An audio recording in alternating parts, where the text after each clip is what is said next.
top three things in Keith's macro notebook this morning. India, the DAX, and oil. Starting off with number one, India. The BSE Sensex up another about 80 basis points overnight to a pretty staggering 23.3% on the year to date. Leading overnight, leading a low volatility session for Eastern equities with bias to the upside. In our view, India remains the one market, despite its performance, that is really under-owned by asset allocators.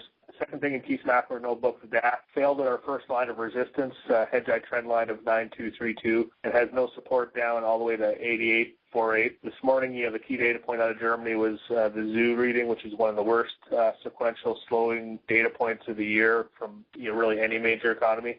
Third thing, and this is something the Russians aren't happy about, is oil. Both Brent and WTI continue to break down. Both in our models are undergoing bullish to bearish trend reversals. WTI down about 70 basis points overnight versus both gold and copper in the green. And, we continue to see metals diverging versus energy.